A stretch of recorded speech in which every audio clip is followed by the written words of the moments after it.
నేను ఇప్పుడు ఏమై ఉన్నా అది నీ కృపయని చాటాలని.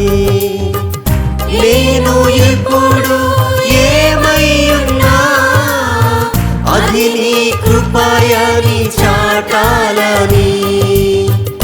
ఆశ్చర్యమైన నీ ప్రేమను అర్హత లేని నాపై చూపావని. ఆశ్చర్యమైన నీ ప్రేమను అర్హత లేని నాపై చూపావని. నీకన్నా